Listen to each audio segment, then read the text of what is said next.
विंध्य हिमाचल यमुना गंगा उच्छल जलधि तरंगा तव शुभ नामे जागे तव शुभ आशीष मांगे गाहे तव जय गाथा जन गण मंगलदायक जय हे भारत भाग्य विधाता जय हे जय हे।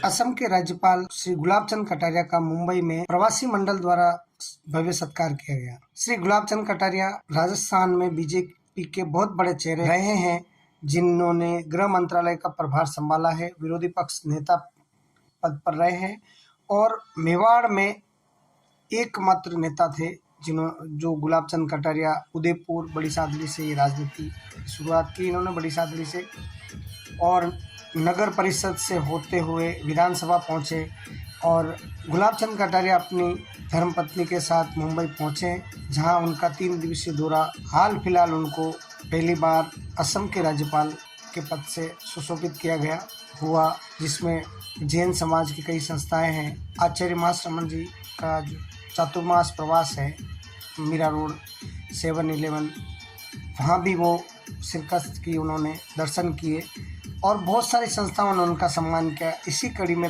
मेवाड़ प्रवासी मंडल की तरफ से सम्मान किया गया, जिसमें चंद्रशेखर पुरोहित प्रमुख थे। उनके साथ भीम सिंह चौहान, सुमेर सिंह, सोहन सिंह और बाबूलाल, अशोक और उसके साथ सुराणा, जिन्होंने कार्यक्रम में सहयोग कर ये भव्य आयोजन किया। इस दौरान गुलाब चंद कटारिया ने किस तरह से अपनी बात रखी और राज्यपाल बनने के बाद किस तरह से उनका व्यवहार बदला है, और बीजेपी में रहते हुए उन्होंने आरएसएस से जो सीख ली और अपने जीवन परिचय का भी उन्होंने भरपूर लोगों को बताया, और आरएसएस को राष्ट्रवाद और देश का सबसे बड़ा संगठन उन्होंने बताया है। और आरएसएस बीजेपी का मोहताज नहीं है, बीजेपी आरएसएस की मोहताज है।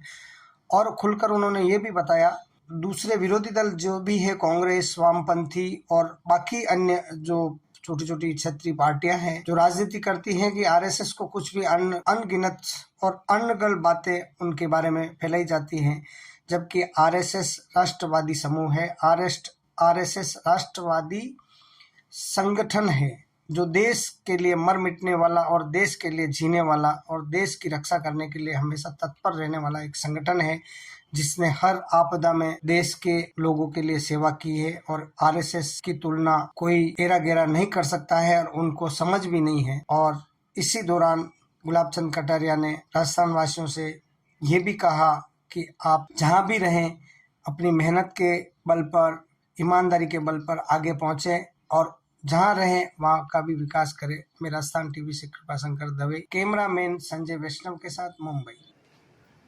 हमारे अपने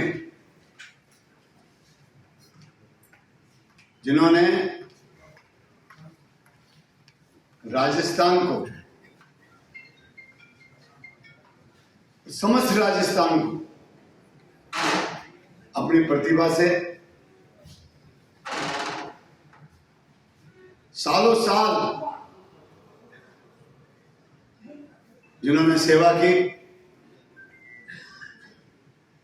मुझे नहीं लगता कोई ऐसी पोस्ट होगी जिन्होंने पोस्ट पर काम नहीं किया। मंत्री तो कई सालों तक रहे, विरोधी पक्ष कई सालों तक रहे, और राजस्थान में कोई ऐसा बच्चा नहीं होगा जो उनका नाम नहीं जानता होगा। और किस बात के लिए प्रसिद्ध है? अच्छे नेता होने अच्छी बात है, अच्छा मिनिस्टर होना अच्छी बात है, परंतु उनकी प्रसिद्ध किस बात के लिए है? ईमानदार नेता, जमीन से जुड़ा हुआ नेता, और जो वो काम करते हैं उसमें राष्ट्रीय स्वयंसेवक संघ की दिशा निर्देश होता है, उसके अनुसार काम करने वाला ऐसा महान व्यक्तित्व और मैं नरेंद्र मोदी जी का अभिनंदन करना चाहता हूं। मैं भारत सरकार का धन्यवाद करना चाहता हूं कि हमारे राजस्थान के हीरे को एक ऐसी जिम्मेदारी दी, 6 करोड़ राजस्थानियों का सीना गर्व से फूल गया।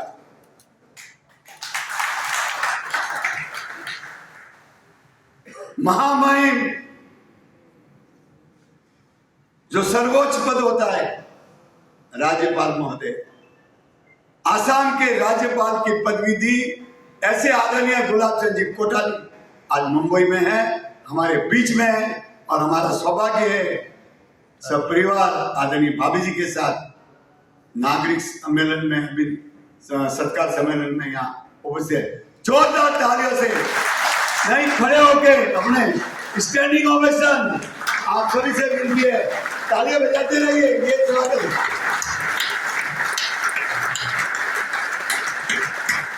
नवल जी, मैं राजस्थानी समाज मुंबई की ओर से आपका बहुत बहुत धन्यवाद करना चाहता हूं।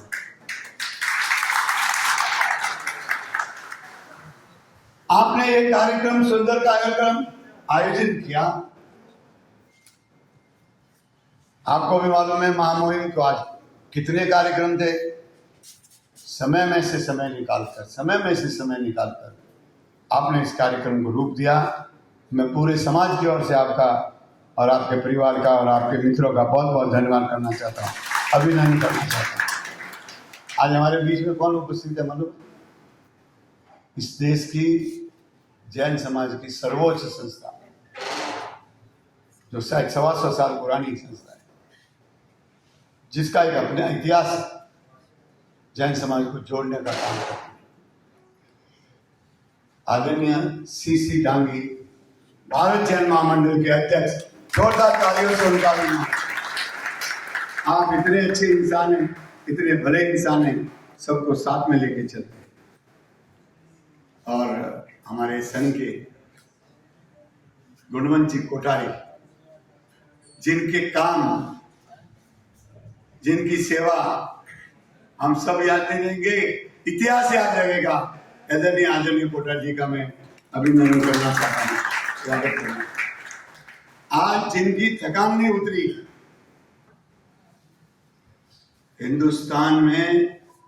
हिंदुस्तान चैम्बर ऑफ कॉमर्स का नाम रोशन करने वाले, कपड़ा बाजार के नाम रोशन करने वाले, एशिया टैक्स के नाम से जिन्होंने, जहां पर पीयूष जी आए, जहां पर महामहिम महोदय आए, जहां देश भर की सैकड़ों कपड़ा बाजार की संस्थाएं आई, भविष्य में शिखर जी वास्तव में दिल से कहना चाहता हूं, मैंने परसों भी भाषण में कहा था और आज कहता हूं, जितने कार्यक्रम मैं अटेंड करता हूं, जितने एग्जीबिशन मैं अटेंड करता हूं, जितने समाजों के बेटे के मैं अटेंड करता हूं, शायद कोई दूसरा आदमी पैदा नहीं हो सकता।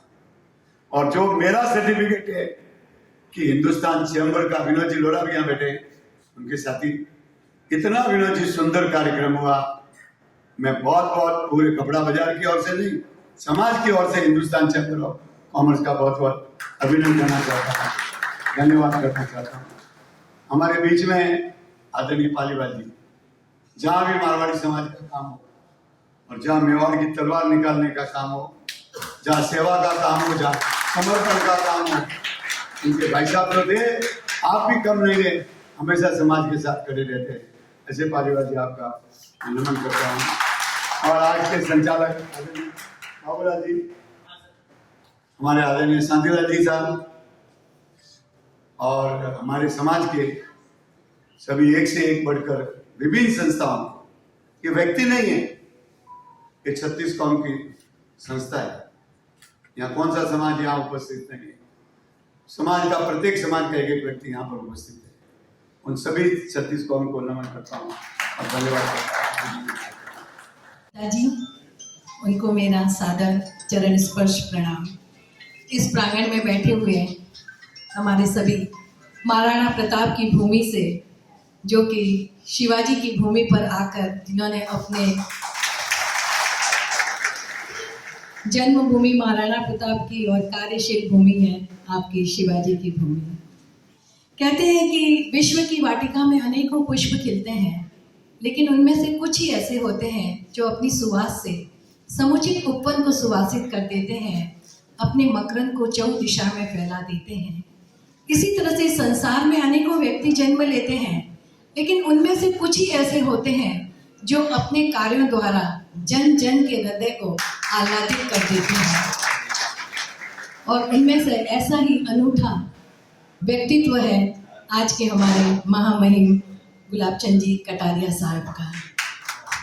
मुझे लगता है कि हमारे राजस्थानी समाज से पिछले 25 सालों में तो कोई गवर्नर बना नहीं है, मुझे लगता है, या उसके पहले भी कोई बना है कि नहीं मुझे नहीं पता है, लेकिन आप ऐसे पहले व्यक्ति हैं जिन्होंने एक इतिहास बनाया है गवर्नर बनकर।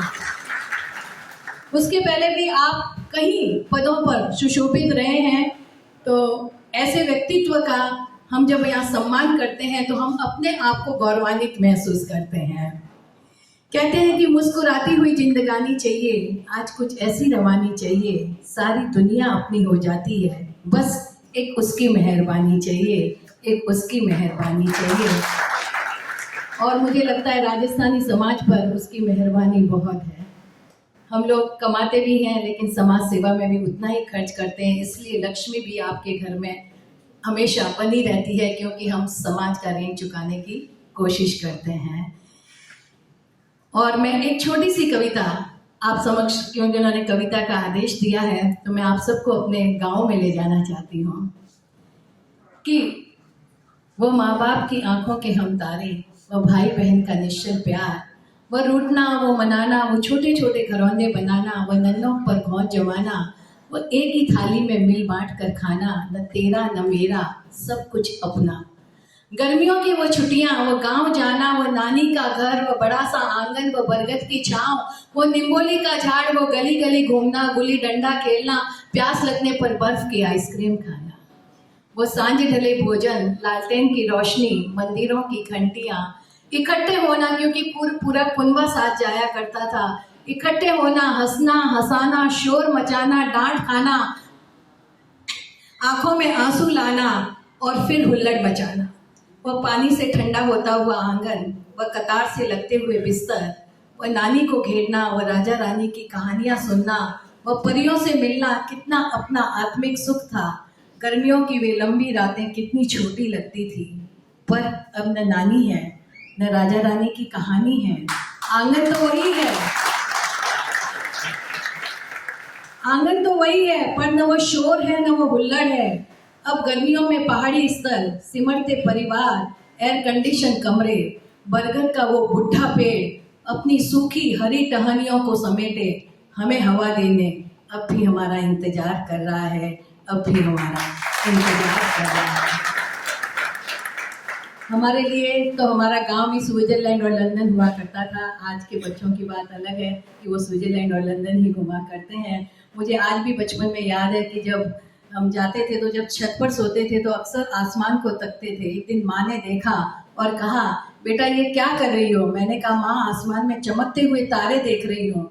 तब मेरी उस पढ़ी लिखी माँ ने जीवन का एक मर्म मुझे समझाया, बेटा सिर्फ चमकते हुए तारों को मत देखो, स्वयं तारा बनो और सितारा बनकर चमको, सितारा बनकर चमको। और माँ की वो बातें आज भी मानस पर अंकित हैं। और आज जो कुछ भी दो शब्द में बोलने लायक बन सकी हूँ वो उन्हीं माता पिता और सास ससुर का आशीर्वाद है, जिसकी वजह से मैं यहाँ बोल सकी हूँ। और आज मैं जो कुछ भी बोलना सीखी हूँ, मैं सच कहती हूँ, इसमें मेरे ससुर जी का सबसे बड़ा हाथ है। मुझे ससुर जी ने इतने सारे स्टेज दिए, हमेशा मुझे कहा, उनको हमेशा गर्व होता था कि ये मेरी कवियत्री बहू है जो, और हमेशा मुझे अटल जी के सामने प्रोग्राम कराया या विलास साहब जी देशमुख के सामने का प्रोग्राम करवाया। मतलब मुझे उन्होंने मुझ पर इतना भरोसा रखकर मुझे उन्होंने आगे बढ़ने को प्रेरित किया। और एक छोटी सी बात और कहूँगी कि वो चित्तौड़ के किले, वह चेतक का बलिदान, वह प्रताप की बहादुरी, वो पृथ्वीराज चौहान की सूरवीरता, वो भामाशाह की दानवीरता, वो चंदन का बलिदान, वो कर्मावती की राखी, वो पद्मनी का जौहर, वो पन्नाधाई की स्वामी भक्ति, वो मीरा की भक्ति और वो राणा की शक्ति, बहुत कुछ है। ये तो छोटी सी झलक मैंने दी अपने राजस्थान की। कि हम राजस्थान निवासी ये देश कटीली झाड़ी का करनाल धारिणी नारी का, हम तो आंधी में जन्मे तूफानों में पलने वाले, कांटों की रोटी खा खा कर भी भूतल को दलने वाले, हम राजस्थान निवासी के सोनाली धरती चांदी रो आसमान है, रंग रंगीलो है मारो राजस्थान, रंग रंगीलो है मारो राजस्थान। कौन भूल सकता है कन्हैयालाल सेठिया की ये अमर लाइनें, आ धरती धोरारी, आ धरती धोरारी, आ तो सर कोने शर्मावे, इनका गुण नर नारी गावे, आ धरती धोरारी, आ धरती धोरारी। इसलिए गर्व से कहिए हम राजस्थानी हैं। जय जय राजस्थान। बहुत बहुत धन्यवाद।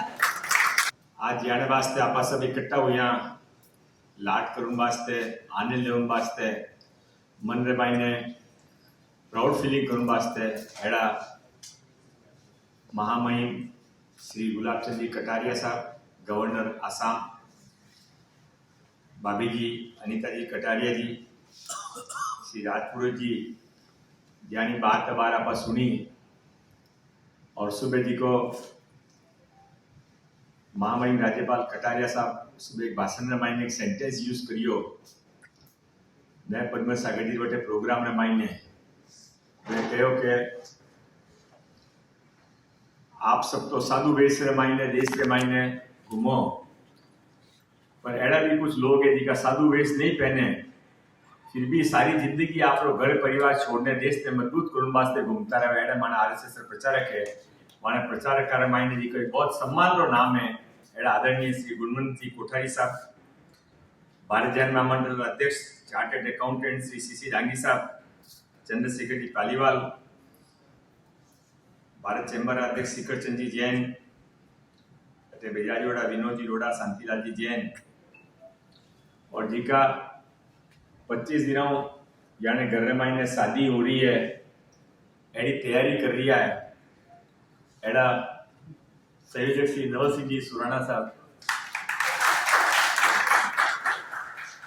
पिछले 25 सालों महामहिम राज्यपाल साहब जरे नवल सिंह जी रो फोन आवे उन टाइम में मैं समझ जाऊं कि आप लोग कोई प्रोग्राम अटे बम्बई ने मालूम बनने वाला है।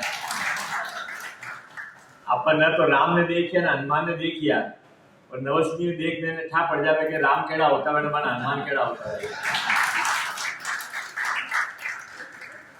और निस्वार्थ भावो महामहिम राज्यपाल साहब, और आपकी ताकत है कि बहुत सारे लोग आपको जुड़ोड़ा है और लंबे समय जुड़ोड़ा है, और वो आप अटे चुनाव जीतो अरे थालियां बजावे, आप महामहिम राज्यपाल बढ़िया हो, पार्टी अटे चल रही है, वो आपकी संपत्ति है कि आप लोग बेड़ा करियो।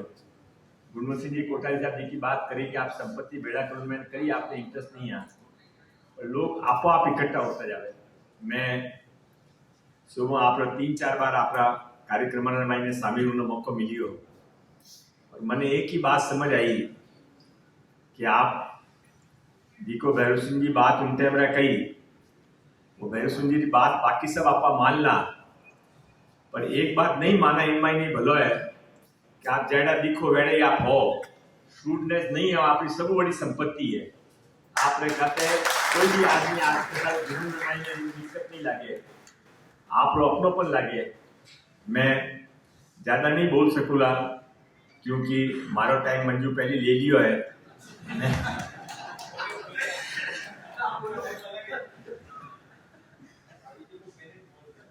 और आप सब बटे महामहिम गुलाबचंद जी कटारिया साहब ने सुनबास्त आया, और सुनना भी चाहिए अपन वास्ते।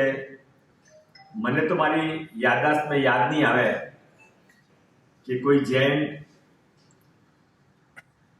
देश के किसी भी राज्य रो राज्यपाल बनियो है।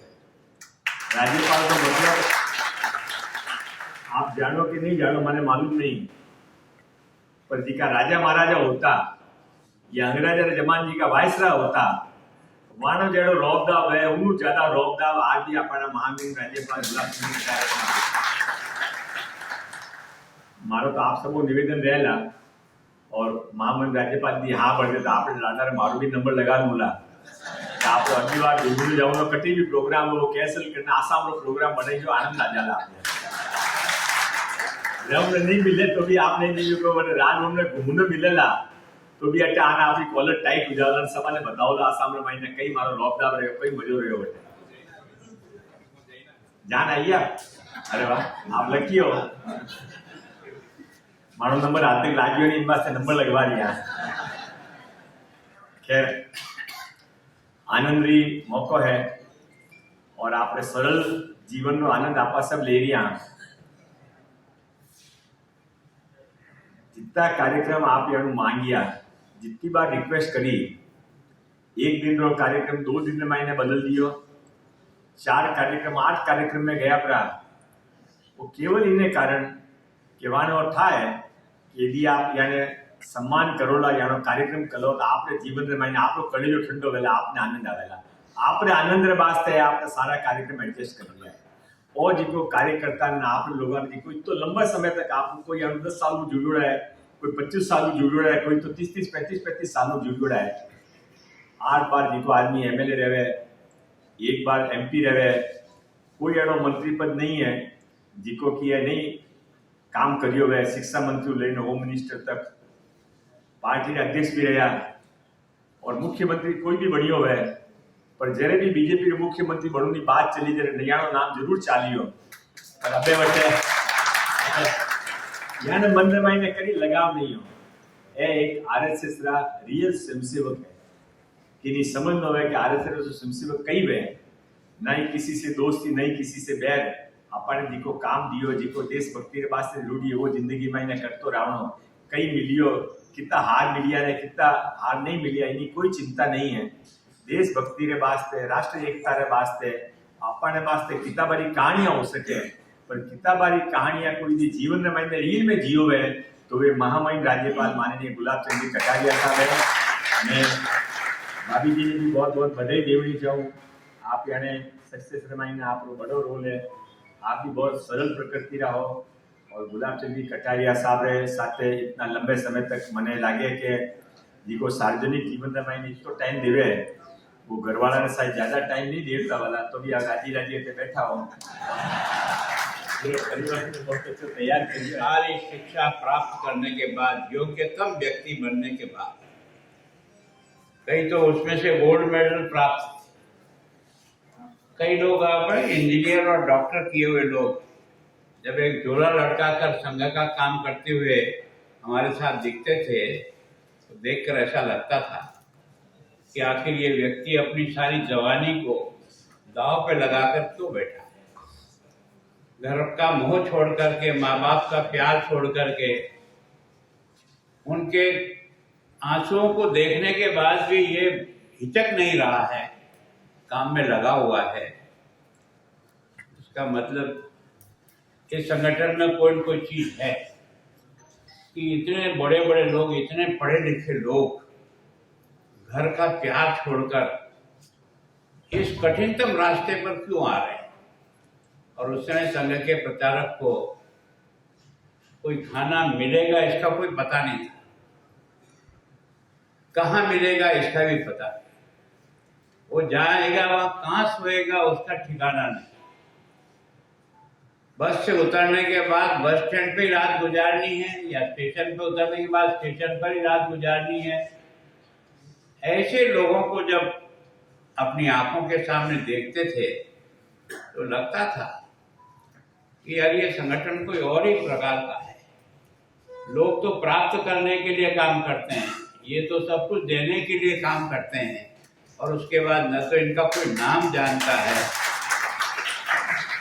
न इनको कोई माला पहनाता है न कोई इनको नूठा देकर रोटी खिलाता है। ऐसे लोगों को देखने के बाद ऐसा लगा कि नहीं ये कोई राष्ट्रीय कार्य है। और मैं आज ये कह सकता हूँ कि अगर डॉक्टर हेडगेवार इस राष्ट्रीय स्वयंसेवक संघ को नहीं प्रारंभ करता तो आज हिंदुस्तान नहीं होता। अगर आज हम कहते हैं गर्व से को हम हिंदू हैं, हम जब स्वयंसेवक बने थे तब ये कहना भी पाप था। देश का प्रधानमंत्री कहता था मुझे गधा कह दो और मुझे हिंदू मत कहो। उस वातावरण में से इस देश को निकालने का प्रयास किया। ये जो आज जो कुछ दिखता है ना आपको कि नरेंद्र मोदी प्रधानमंत्री जी ने, अटल जी प्रधानमंत्री जी है, इसकी नींव में उन लोगों का अपने जीवन का रक्त लगा है, शरीर का समर्पण लगा है, जिंदगी दांव पर लगी है। उनको आज कोई नहीं जानता, ना उनका नाम कहीं है, ना कहीं उनका काम है, फोटो है। और मैंने जयदेव जी पाठक को, मेरे जिला प्रचारक को देखा, इस आदमी ने कभी अपने हाथ से दाढ़ी की पत्ती नहीं खरीदी और दाढ़ी बनाता।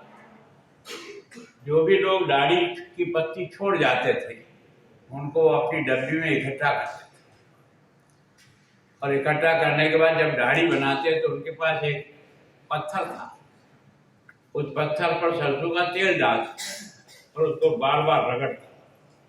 रगड़ने के बाद जब उसकी तैयारी हो जाती तो फर्स्ट क्लास दाढ़ी बनाते। अगर हमारे घर कभी आए और हम उनको कहते थे यार, वो कहते 3 सब्जी क्यों बनाई, 2 क्यों बनाई, खीर क्यों बनाई, मैं नहीं खाऊंगा। मैंने कहा नहीं बनाई है, नहीं, जो तुम रोज खाते हो वही मैं खाऊंगा, बाकी चीज मैं नहीं खाऊंगा। और वास्तव वो निकाल देते। जिनके जूते वो स्वयं सीते थे, जिनके कपड़े वो स्वयं सीते थे, और एक तरह से वास्तव में लगता था कि बड़े से बड़ा सन्यासी भी ऐसा नहीं कर सकते। उनका जो चादरा बिछाते थे उसके 100 टांके लगे। ये लगता था यार ये क्या आदमी है और क्या सोचता है और ये क्या करता है। उन लोगों के नजदीक रहने से और उनके साथ गीत गाने से ऐसा लगा, जीवन पुष्प चढ़ा चरणों में, मांगे मात्र भूमि से यह भर, तेरा वैभव अमर रहे न दिन चाह रहे न। ऐसे समर्पित लोगों को देखकर ये यात्रा चली। ये यात्रा न तो महामहिम बनने के लिए चली थी, न कोई प्रधानमंत्री बनने के लिए चली थी। ये यात्रा देश निर्माण के लिए चली थी, देश बनाने के लिए चली। और इस कारण से जब हम समाज का काम करने निकलते हैं तो हमें अपना जीवन, अगर मॉडल के रूप में पाठक जी अपना जीवन नहीं रखते तो गुलाब चंद कटारिया तैयार नहीं होते। अगर कार्यकर्ता को तैयार करना है तो मॉडल के रूप में आपको सामने आना पड़ेगा। आप तो कुछ करो और उसको कुछ बनाओ, कोई नहीं बनेगा। तो मैं सोचता हूँ ये उस संगठन की तपस्या है जिसने हिंदुस्तान के विभिन्न क्षेत्रों में अपने काम पर आए। कुणवंजी वैसा भी उसमें से आए, वनवासी कल्याण परिषद 68 से प्रचारक है। उस झाड़ो रोड कोटड़ा में जहाँ हमारी जमानतें जब्त होती थी,